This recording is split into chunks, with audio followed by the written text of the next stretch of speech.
Welcome to Spiritual Basics Podcast with April and Jen, a bi-monthly podcast designed to teach the searchers, seekers, and spiritually curious the basics of metaphysics and new thought.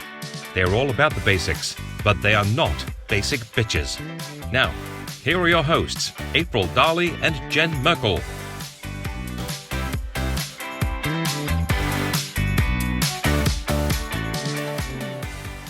Hello and welcome to Spiritual Basics Podcast with April and Jen. My name is Jen Merkel. I am a transformational life coach and certified hypnosis practitioner. I am also a light worker. You can learn more about me, schedule a private card reading or a free hypnosis consultation at jenmerkelhypnosis.com. Hi, my name is April Darley. I'm a magical mindset coach, and I help you tap into that inner magical power that you've hidden, repressed, don't even know that's there, and help you express it so you can live the magical life of your dreams. And you can find out more about what I do at aprildarley.com. Thank you so much for listening today. If you're a new listener, welcome. Or if you're one of our loyal followers, thank you so much for following us. Don't forget to subscribe if you aren't already subscribed, and give us a rating or a star or heart or like, or, whatever it happens to be on whatever mode you're listening on. We are on all the things. We actually, for a while, we weren't on iHeartRadio. I didn't realize that. And it's not an automatic thing through Anchor, which is our podcast host. It's funny because they tout themselves as being like the number one podcast platform, which actually, when you look at the stats, they're really not, because Apple Podcasts actually is. Anyway, we're on all the things and we appreciate your support.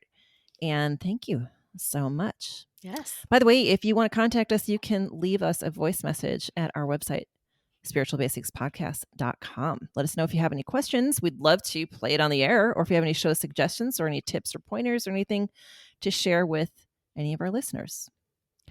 So, April, I have a little story about how the universe works. Do tell. This goes back to a couple of weeks ago.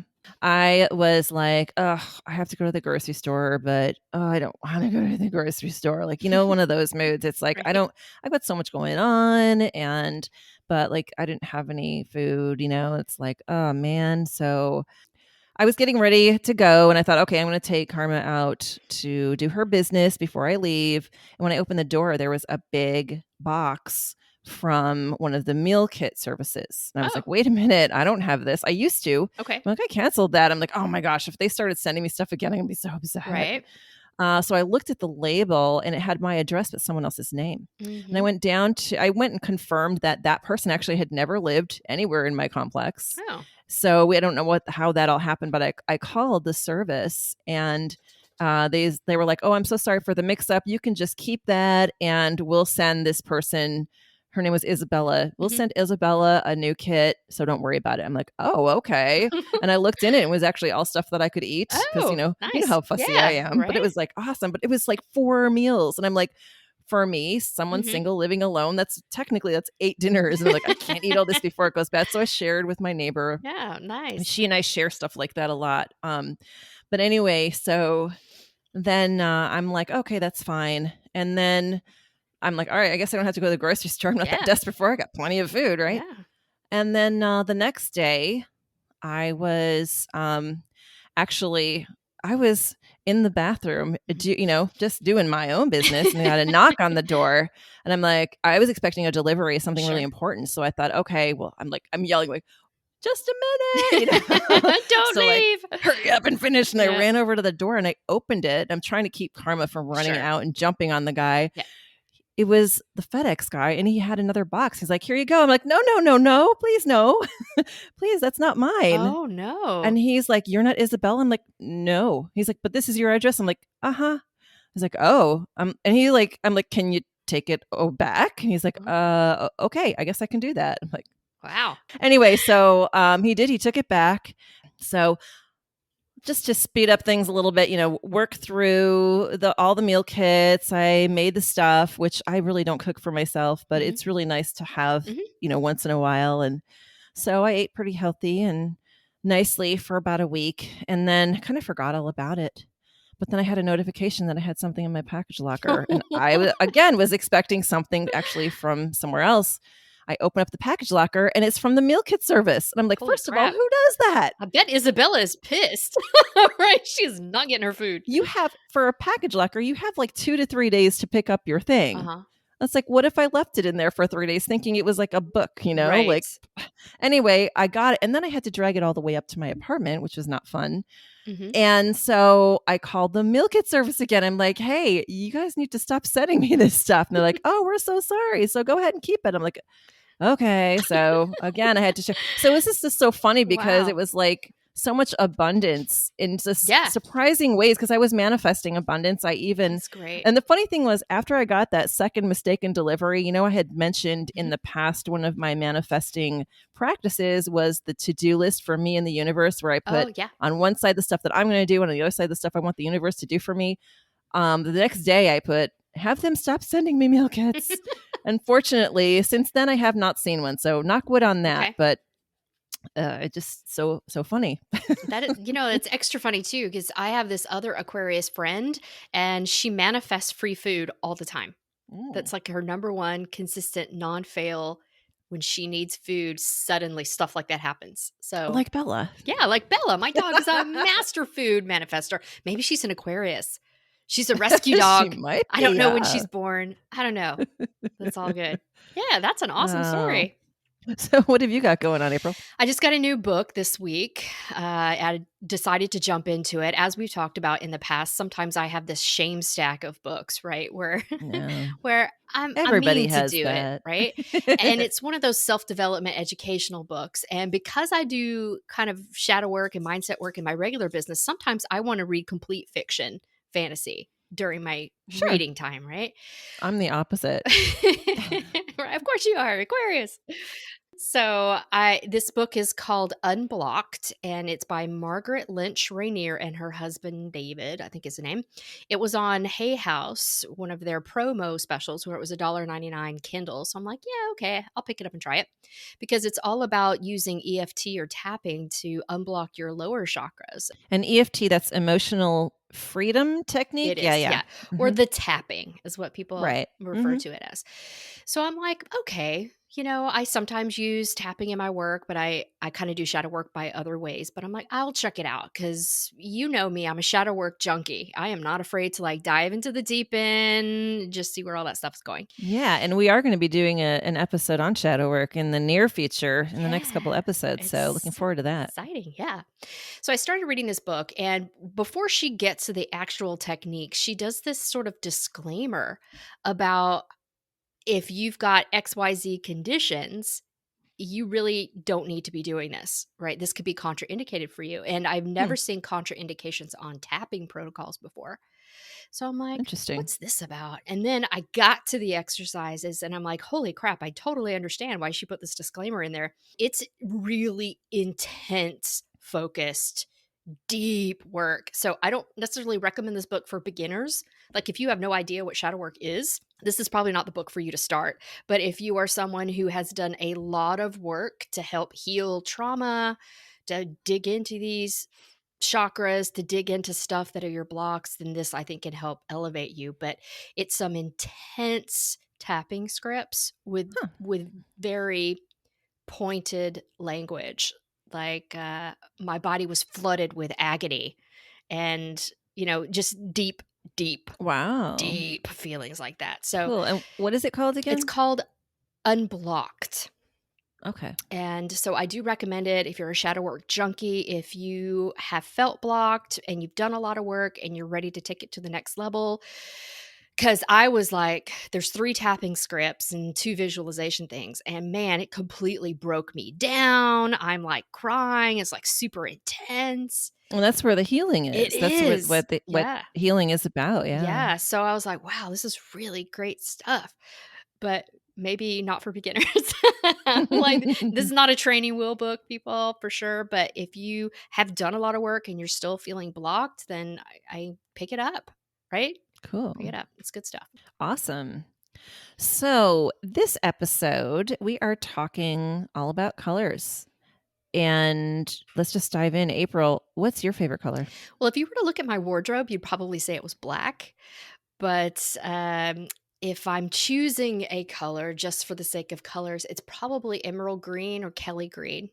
Really? Yeah. Okay, that's Mhm. interesting because I see you in red a lot. I know you wear black a lot, but I see you in red and also purple a lot. I don't Yeah. see you in green a lot. Yeah, I don't have that much because I'm very particular about my green color, and I got really obsessed with my colors a long time ago, and I spent hours in the Pinterest rabbit hole looking about what colors you should wear, like best for makeup, that sort of thing. Mhm. And so I'm a winter palette. I guess I think I'm a dark winter based on my eye color, hair color, skin color.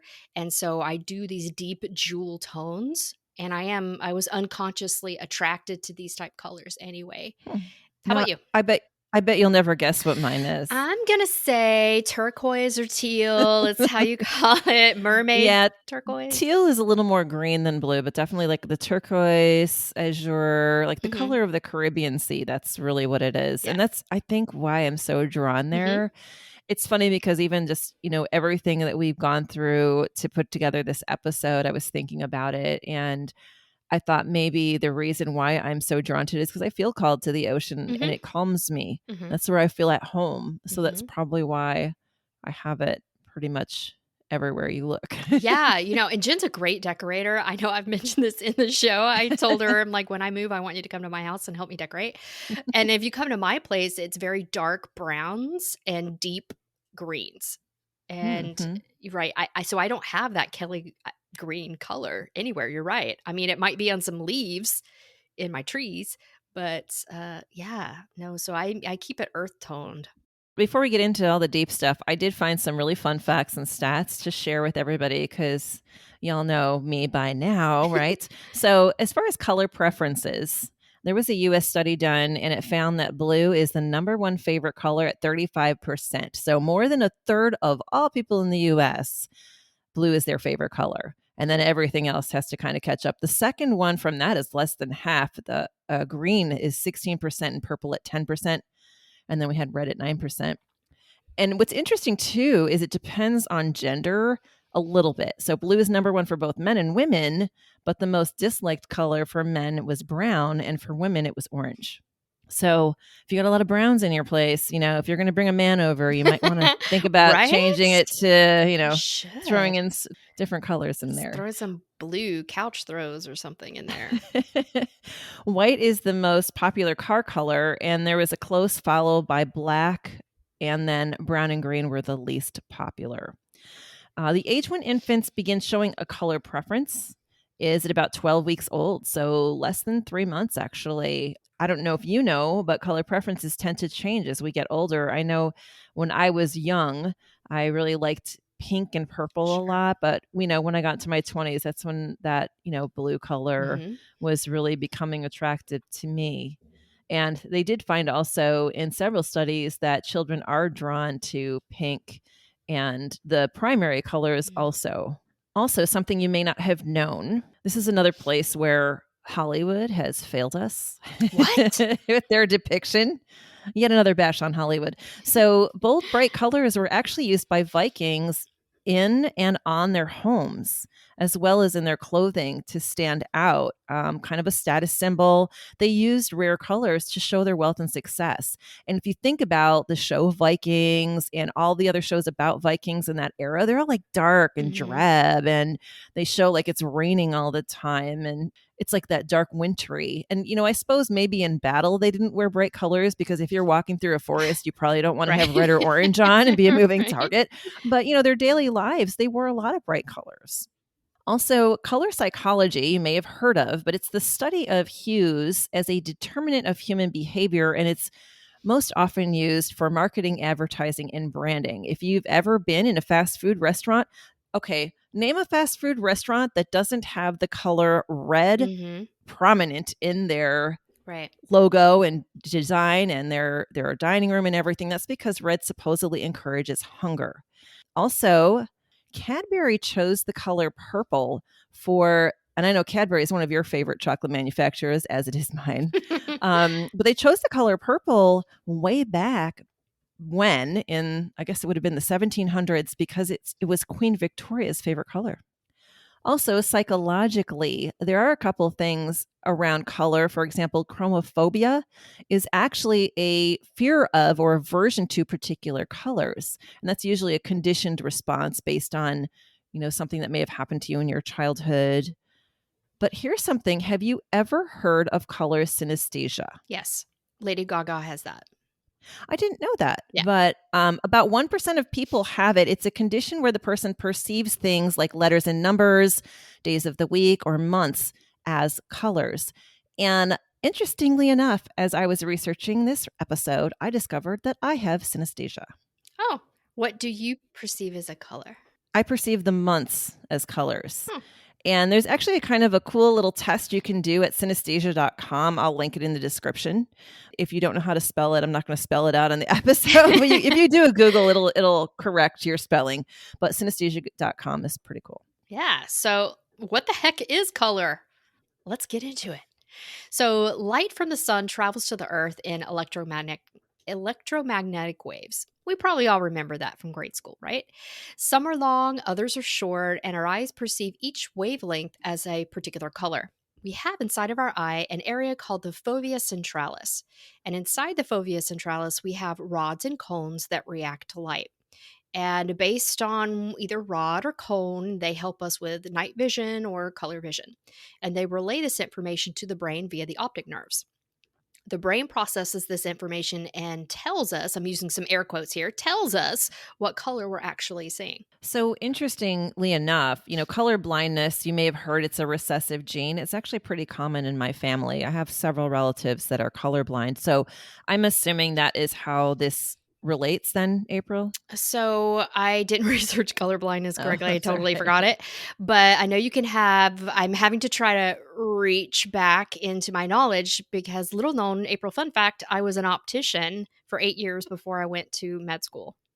And so you can have, I think it's red, green color blindness or green, Mhm. blue. Yeah, the red green, I think is what my dad has the red green, and I Mhm. think my nephew has the green blue. Mhm. Yeah. I know I have terrible depth perception. So at the optometrist, they show you those colored circles and they tell you the numbers. Like, can you see the numbers inside of it? Or can you see that's a color blindness test, the numbers Right, I inside of remember it. doing that in grade school. Right. And then there's Mhm. another one for depth perception that's which circle looks like it's jumping out at you. I can't tell the difference. I can see the Oh, first circle on the first bar. And after that, they always look, they look the same to me. that's probably why you have a hard time with Mhm. stereograms, the Yeah. magic eye, Oh my gosh. because of Yeah. your No. depth I perception. can't see that. I feel like what movie was it? It's a Kevin Smith Mallrats where the guy just goes totally ballistic because he cannot see the picture.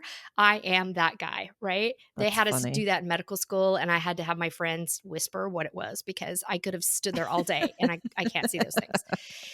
Annoying, right? So the eyes are super interesting.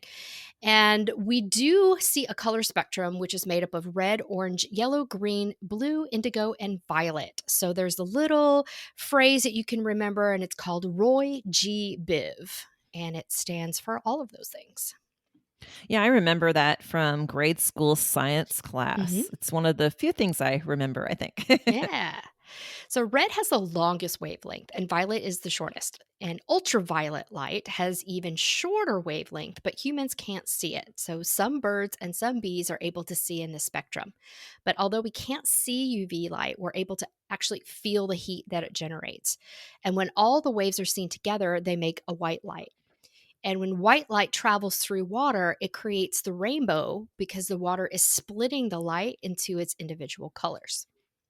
Hey, here's something interesting. It's been hella humid here in It Texas. has all summer. And yesterday morning, when I took the dog out, I went down and I was walking, and it was so humid. Maybe it was the afternoon, but there was a rainbow in the sky, but there was no rain anywhere. That's how humid it was. Yeah, I grew up in So, Florida, so I'm kind of like, well, you know. but I mean, I've seen many rainbows. Like even in Hawaii, they have a lot, but usually it's because of the rain. I don't think I've ever seen a rainbow where there was no rain anywhere. So strange. Strange things. Yeah, So, welcome to Texas. yes, right? So, when light hits an object, some wavelengths are going to bounce off and others will be absorbed. So, our eyes only actually see the colors that bounce off and are reflected. So, there's a big science to how we even see color at all. Mm-hmm. Now, let's talk about some colors, some emotions, and their correspondences. And there's no universally acceptable meanings to color, but there's some general feelings that colors tend to evoke for most people.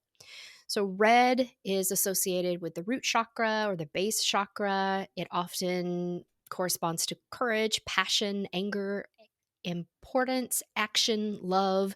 Red is known as the color of energy, and just looking at it can increase a person's pulse, heart rate, and metabolism.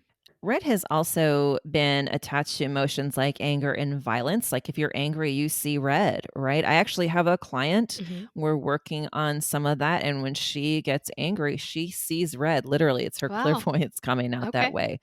Also, strength and danger. And as I mentioned earlier, hunger. There are some cultural variants to that because in China, for example, red is considered lucky, but in Nigeria and Germany, it's considered exactly the opposite, Mm. unlucky. There have been some studies done that found that heterosexual men tend to be more attracted to women wearing red, though heterosexual women have no color preference for men's attire. Hmm. So, isn't that That interesting? is interesting. Tweet So, if tweet. you're going on a That's date, right. or you're going to a bar and your goal is to get a man, wear red. Do it. Bow chicka You bow know, bow. I have zero red in my closet. I don't have None. enough. It's a great color for me. I don't have enough. Yeah, it's one of my colors on my color palette with the dark winter. I should be in more Right. red. And I do love wearing red. It makes me feel like a total badass. Okay, so next up, we're going to have orange, which corresponds to the sacral chakra. And that's all about energy, optimism, and fun. And orange tends to have a positive, energetic vibe, which is so interesting because it's the color people like the least, according to the percentages. It's interesting too because next to red, it's actually the color most popular for extroverts because it's a symbol of activity. That's what the thought is Mhm. there. In Confucianism, orange is the color of transformation. And in Buddhism, orange, or more precisely saffron, is the color of illumination, which is the highest state of perfection. Also, in the 18th century, orange was sometimes used to depict the robes of Pomona, who was the goddess of fruitful abundance. And you may not have known this, I didn't know this, but orange is responsible for Impressionism. Hmm. Wow. Claude Monet prominently used that color in a painting called Impression Sunrise. And many other painters began using that color more frequently, prompting the birth of Impressionism. Wow, how about that? All right. So, cheery yellow. I love yellow. It's solar plexus chakra. It's what we think of for happiness, attention, warmth, inspiration, wisdom, confidence, manifestation, and planning. Yellow denotes a sunny disposition. In ancient Egypt and Rome, yellow was associated with gold, and you see it depicted that way in many of the artwork and drawings that they did. In Buddhism, monks wear yellow robes as a sign of renunciation of the outside world and commitment to the order. And this was actually implemented by Buddha himself Hmm. in 5th century BC. According to surveys in Europe and North America, yellow is associated with amusement, gentleness, humor, and spontaneity, but also with duplicity, envy, jealousy, and in the US, cowardice. You Yeah. know, Yeah. Yellow belly? think of those old spaghetti westerns. Yeah. Are you yella or something? Or Leave It to Beaver. That's what I think Oh, yeah. of. My dad was always watching those westerns. So, yeah, you yellow bellied varmint. Yes. Okay, so now we're up to my favorite color, green. It's all about the heart chakra, growth, success, nature, abundance, prosperity, luck, and healing. In surveys made in American, European, and Islamic countries, green is associated with nature, life, health, youth, spring, hope, and envy, which is definitely mostly positive stuff. I guess envy, not so much, right? Hmm. Green with envy. During post classical and early modern Europe, green was associated with wealth, merchants, bankers, and the gentry. And you still see a lot of modern day bankers using that in their Hmm. logos. Also, the benches in the British House of Commons are green, while those in the House of Lords are red, which signifies nobility.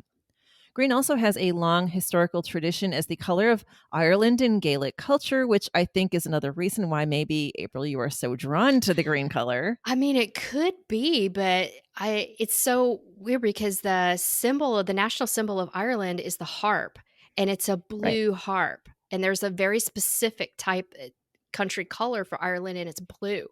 But we think of Ireland as shamrock and green, and the Irish flag is like green, orange, and white.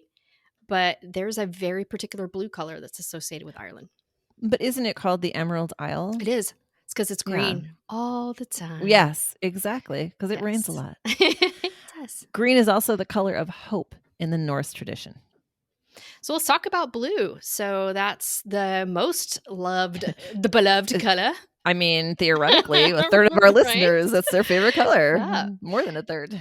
It's associated with the throat chakra, and it can be related, depending on the depth of blue, to make indigo a third eye chakra. Commonly associated with trust, comfort, patience, rest, forgiveness, communication, calmness. Blue just represents relaxation and comfort. Blue is a great color for job interviews or making presentations. One of the things I learned early on in my Mhm. corporate journey is that blue is associated with trust and truth. So Mhm. if you are doing an interview, blue is really good for that. If I had to do an interview, I'd probably wear red, but it's kind of like, hire me, bitches. Right. Well, that depends who you're doing Yeah. an interview with. If Yeah. you're doing an interview, like your first interview, red may not be the best color because Mhm. you don't want to be like making somebody worried that you're out for their job. But if Yeah, you're it's doing an true. interview with like the vice president of the company who's going to be your supervisor, then Right. maybe that's a good idea because they might see that you are, looking to have a Yeah. lot of, success within your career. Yeah. Blue light causes people to feel relaxed, and that has led some countries to add blue street lights in order to decrease suicide rates. In the year 2000, the city of Glasgow installed blue street lighting in certain neighborhoods and subsequently reported the finding of reduced crime in these areas. Also, a railroad company in Japan installed blue lighting on its stations in 2009 in an effort to reduce the number of suicide attempts, and they showed that there was an 84% reduction. And if you ever heard of blue light rooms, they are a type of therapy, not to be confused with blue light, which is actually what our electronic Mhm. devices emit, which causes an interruption in our circadian rhythm, which leads to sleep problems. But I think it was Grey's Anatomy. They had a blue light room that they would go in. Okay. One of the seasons, I think they had something like I feel like there's a TV show I watched at one point that had blue light rooms that they would go into de-stress. But I would love to have a blue light room. Like when I win the lottery and have my mansion, I'm so installing a blue light room. Yeah, so I'm going to talk about it a little bit later at why that may not be a good thing for some people, depending on what you've got going on. So, all right, purple is royalty, right? It's associated with the crown chakra, luxury, creativity, wisdom, increasing spiritual awareness, psychic ability, tranquility, magic, and mystery. Yeah, and like you said, royalty and status. And the reason is because long ago, the Tyrian purple dye, which was made from crushed shells, was extremely expensive, and only the wealthy could afford it. So that's exactly why it's a lot of royalty did wear it, and it was associated with that. It's also associated with piety and religious faith. For example, in Catholicism, it is worn during Advent and Lent to symbolize sorrow and suffering. Jesus Christ, in the hours leading up to his crucifixion, was dressed in purple. Okay, my favorite wardrobe color is next. It's black, which can represent power, sophistication, mystery, protection, and repelling negative energy. Also, though, it can represent negative energy itself, darkness, evil, the underworld, death, and of course, mourning and sadness. In ancient Egypt, it symbolized fertility, and that was attributed to the black soil of the Nile. Also, historically, until the 17th century anyway, black clothing, eventually fading to gray, was worn by workers where brighter colors were worn by upper classes, nobility, and royalty. And in the 17th century, As we know, fear of witchcraft prevailed, and black was associated with it because of things like black animals and familiars such as cats, dogs, and ravens. And it was also believed by some that the devil appeared as a black animal during what was called the Black Sabbath. So black gets a bad Does get rap a bad from rap. a lot of these things. Yeah. Okay, so let's talk about the opposite. How about white, which is often associated with purity, health, truth, clarity, and innocence? White usually makes us think of health and cleanliness. Also, white is about surrender, waving a white flag, for example. That goes way back to Viking times. It symbolizes the transfiguration of Jesus, and Catholic priests wear white during what they call ordinary time. That's when there's no specific celebrations like Advent or Lent going on. White is also used in many other religions throughout history as a symbol of purity and godliness, just like you mentioned up there. And also, the white unicorn was a common subject of post classical history manuscripts, paintings, and tapestries. It was a symbol of purity, chastity, and grace, again, but it could only be captured by a virgin. And it's the national animal of Scotland. The unicorn? The A unicorn. white Did you know that? unicorn? Yeah. No, I didn't. Yeah. But I do know in Renaissance times, there were a lot of paintings done with the Virgin Mary with a unicorn in her lap. Oh, interesting. All right. Well, let's talk about pink, which is self love, friendship, joy, harmony, love, and devotion. Yeah, it's also, of course, unconditional love and compassion. So, since we are from Arizona, Jen, as you may remember, that there's a certain sheriff there who liked to dress his inmates Right. in Mhm. pink. And his reasoning was a couple of things. One, he was trying to shame them, right? So, Mhm. these big criminal offenders would be pink, Supposedly put them right? in their place, Right. yeah.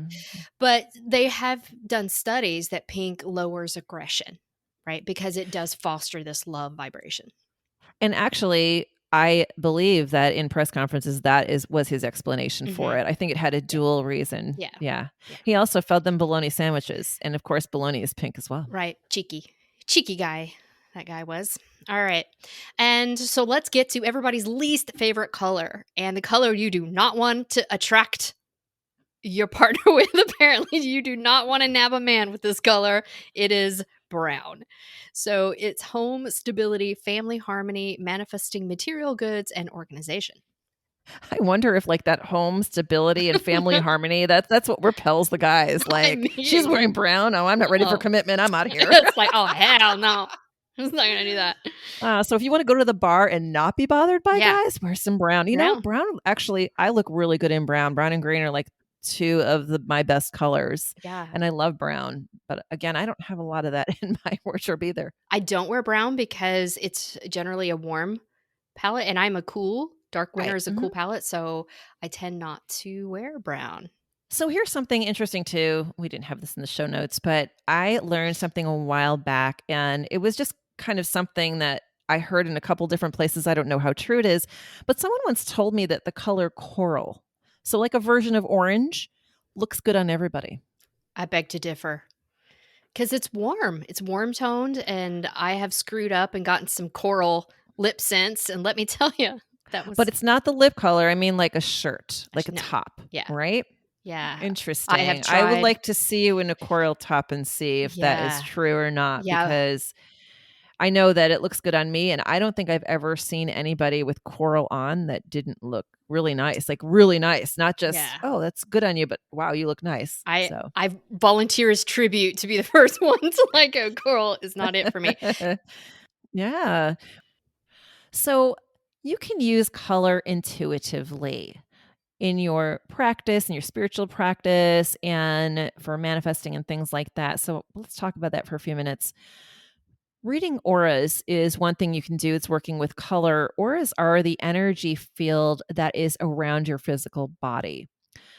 So you can have your aura read by experts, or you can also get an aura photo taken with a special, very expensive camera and equipment. But the colors of your aura show what frequency you're operating on. And violet is the highest frequency, red is the lowest, but it's more about all the different colors and how they come into play. So your aura can change color over time. It's not going to generally probably change like within a couple days, but over time it can change. When I was back working a very high pressure job, really stressed out, I had my aura photo taken, and I'm showing April right now. It's pretty much a little bit of red and a whole ton of yellow. And this is Mhm. all, the way that it's shaped. They read how it's shaped, where it's placed, and everything like that. And that is signifying a lot of stress, and that's not surprising. But then a couple of years later, I mean, after this job, basically, I was like done. I quit, Mhm. moved on, changed, a lot of things. And that's when I really became more spiritually aware. The beliefs that I have now, developing them, and it was the beginning of my journey. So that first aura photo was pre journey. This is, I don't want to say pre journey. The first aura photo was before my It's corporate Jen. before my transformation, Sorry. right? And now this is the photo after. Oh, And it's nice. mostly blue, but has a lot of green as well. Mhm. And that's more calm, obviously, like we had Mhm. just talked about. So, Mhm. again, it can change over time. Yeah. Mine was the exact opposite, almost complete from that. So, when I first went to med school, of course, all of us are going to try the new thing. So, we went to Sedona and, yes, had our photography done. So, this is definitely first 6 months of med school. My aura was turquoise, some white, some green, blue, indigo edges. Awesome. And then we went back to do it about a year later. So we're kind of like year 2 of med school here. It had completely changed. It was nothing but yellow, red, and orange where all the stress had eaten away at me. So, yes, it's fun. It's fun to do. And they'll tell you how big your aura is and what the colors mean when you get a professional reading. So I encourage everybody to do it. It's super fun. Yeah, it is. And if you are in the Fort Worth area, Hearth Wisdom Store does, I believe, have an Aura camera. I don't know if you have to know how to operate it. So they might have certain hours that they take Aura Mhm. photos. But if you're interested in doing that, you can contact them and see if you can get an appointment. Another way to work with colors intuitively is getting a color reading or doing a reading like that on yourself. Color intuitives receive their info through colors. And one of the most, I guess, famous, at least that I know, color intuitives is Dougal Fraser. He is a Hay House author and color intuitive. By the way, we reached out to him to see if he would be a guest on Yeah. this episode, and he Yes. like ghosted You us. ghosted He added us. us to his email list. He's like, no, Yeah. that's not what I was Thanks, asking, Jude. but but it's still, he really is amazing. Sure. Actually, recently he has shifted his focus to more intuitive coaching. He does have a lot of resources for using color intuitively, and also some really helpful blog entries about color at dougalfraser.com. I will also link to that in the description. He's Dougal Fraser on Instagram. He also has a book called Your Life in Color.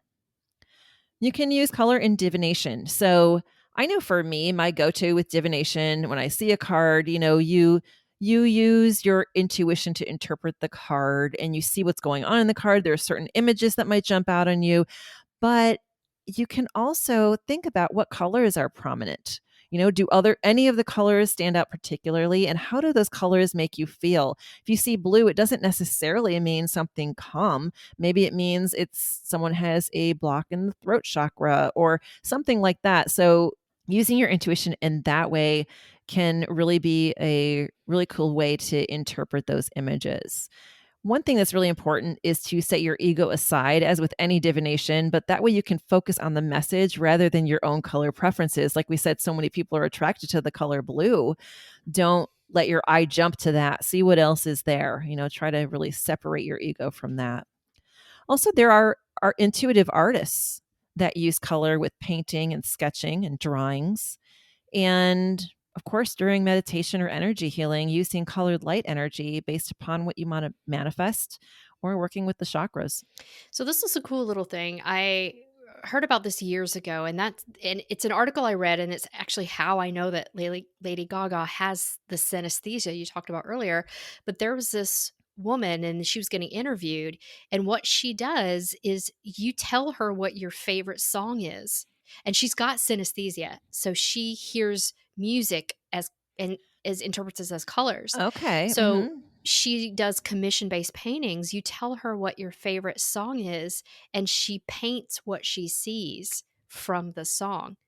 That's And I, fascinating. I can't remember which one it was, but she said there were one or two songs she refused to do that were really popular because of how chaotic and what not she sees them I as. wonder if that was like during the metal age of the 80s, Yeah, and I Black don't think so. Sabbath. I wanna say it was something like I don't know if it was like Stairway to Heaven or, Mhm. a Jimi Hendrix song or something, but it was something like really popular, but she's like, "No, that one Mm. is just cray cray, and it's, like, too much for me and can't do it." But isn't that a really cool thing to, like, Yeah. leverage your intuition, your talent, and what some people view synesthesia as a disorder, right? But it's a beautiful way to work with what you got and help people. And, I love it. It's great. I think that's so true of a lot of modalities, though, Hmm. when it comes to intuitives. Hmm.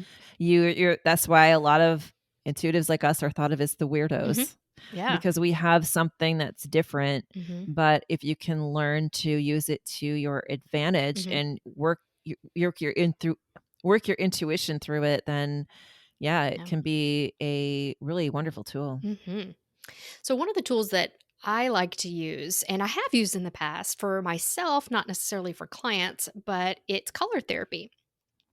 So, color therapy is visually done with light most often, and you can change the bulbs in a bedside table or a particular room to a certain color that allows you to bathe in colored light, which affects the brain and the body. And I first found out about this is because I dated a chiropractor when I was in med school, and he did this. He had this whole assortment of colored bulbs, and after work, we would be hanging out and he would switch the bulb to whatever he needed to boost or chill down or something. Yeah, actually, nowadays you can find Wi-Fi powered, I don't say Wi-Fi powered, but Wi-Fi connected bulbs that you can use a Mhm. smart app on your phone to change Mm, the bulb's colors. So if that's something you want to do, yeah. check them out online. You can find some like that. Okay, so however, color therapists, they use specialized equipment and their color bulbs are often 500 watts or more to deliver, Holy cow. right? And it's to deliver color in a very particular intensity. So you may want to choose colors that are associated with a particular intention. So if you want some deep healing, you probably choose green instead of something like red, which can be associated with increased inflammation. So, you want to know what some contraindications are or potential conflicts.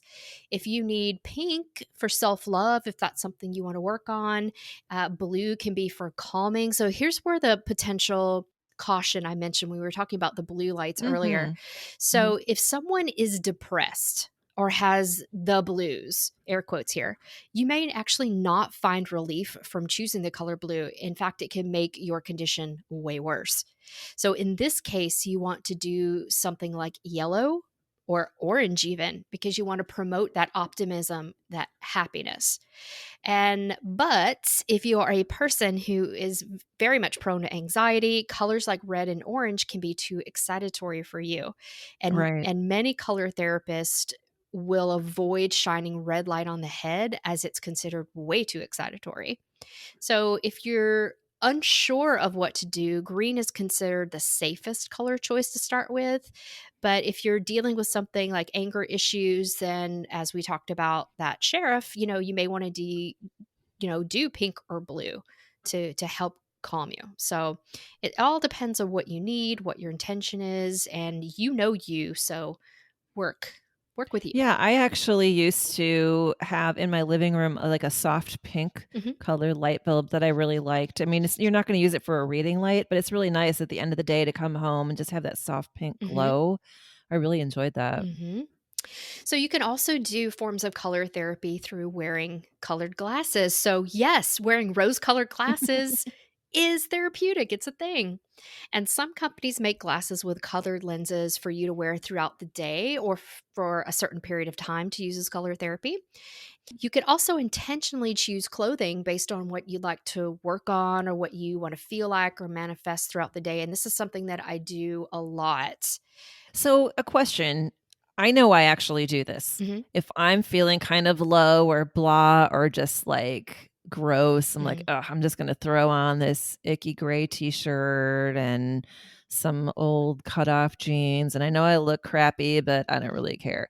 So, do you think that a lot of people will choose those colors because you know how if like you're feeling low sometimes you don't want to feel up like I mean I don't have a okay. yellow top to put on, but if I wanted to put on a yellow top maybe I'd feel better.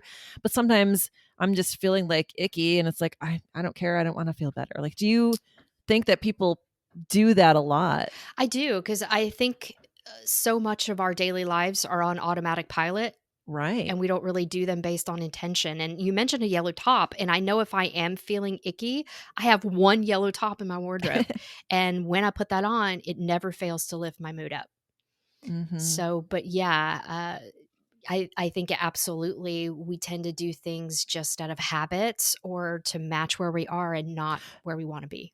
That's a very precise way of saying what I was trying to say. Yeah, yeah, exactly. Yeah. Interesting. So Jen, as I mentioned earlier, she's a beautiful decorator, right? And whether she knows it or not, or did it on purpose or subconsciously because she loves it, but you can decorate intentionally and choose calming colors like blue, green, or Jen's favorite turquoise for the bedroom to promote rest.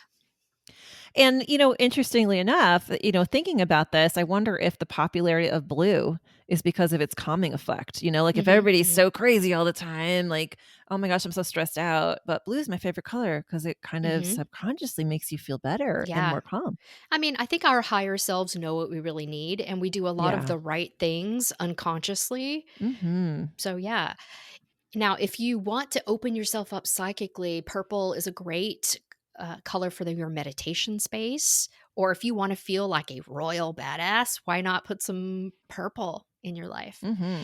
And red or orange is for your work and creative spaces. Because if you're sitting at your computer and you're kind of nodding off and it's time for another Starbucks, then, adding pops of orange can help you stimulate, or maybe an accent wall in your office that's orange or red. Definitely not red for the bedroom, though. That tends to be a bit too stimulating, and you want that to be a restful space. Boom, chicka, wow, wow. That's That's what I right. I think of when I mean, think of a red yeah. bedroom. Like that's a porno waiting to happen right Yeah, there. it's true. You're either gonna be angry or passionate, right?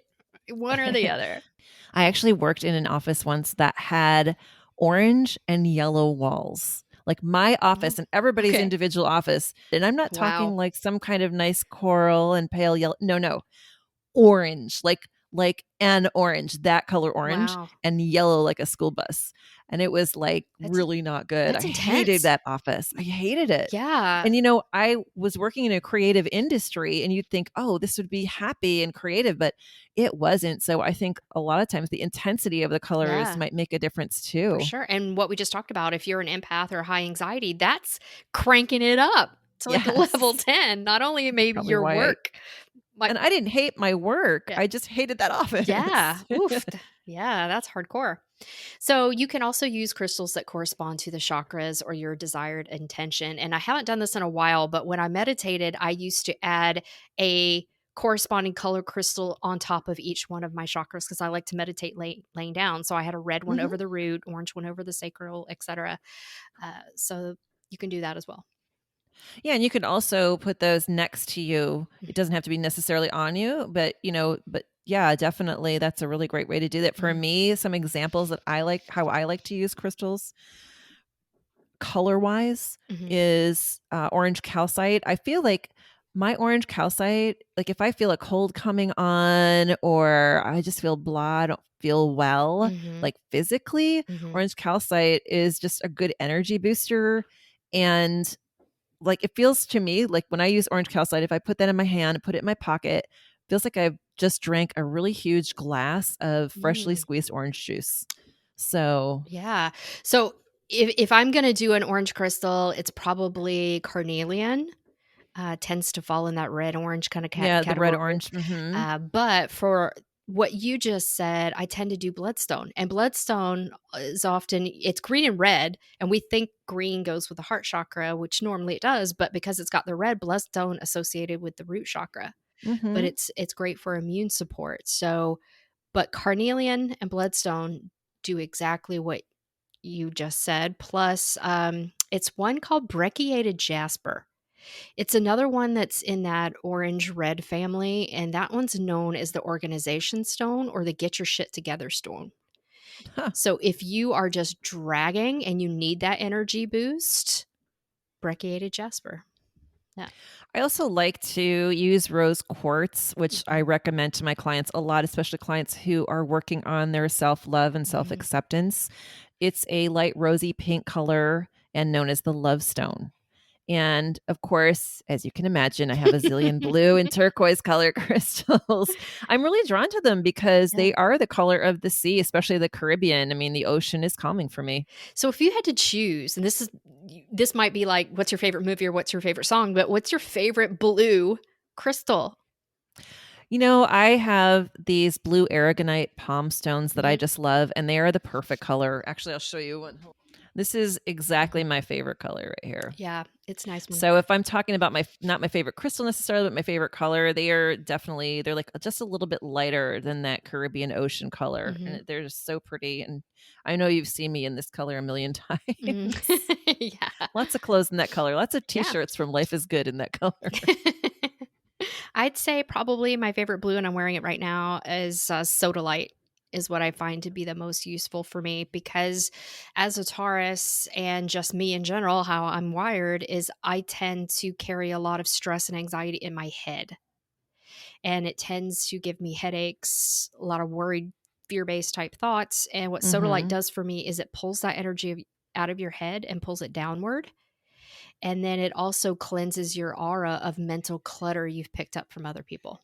I think also for a lot of people, especially if they have headaches and Mhm. issues like that, and not saying that you're this way, but sometimes we are so connected and we're always, working on our intuitive abilities and we're connecting with spirit and we're doing all Mhm. this work. We forget to stay grounded. Oh, yeah. So counterbalancing that Mhm. energy with some of the darker stones Mhm. is going to be really helpful for that. Yeah, 100%. This book that I mentioned at the beginning of the show, The Hmm. Unblocked, she did mention if you have frequent headaches, it's root chakra you gotta work on, like, Hmm. faux show, right? Yeah, I remember when I did that energy healing on you, I'm like, "Girl, your root I chakra know. Oh looks my like." gosh. Yeah. It is, like, so much trauma from early childhood, which is, like, right there.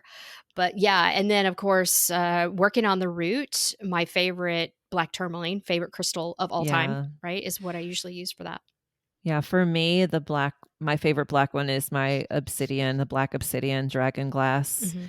uh, big sphere that I have. I love that. I love that it is formed by volcanic, Mhm. you know, action. Mhm. It's volcanic glass, so. Mhm.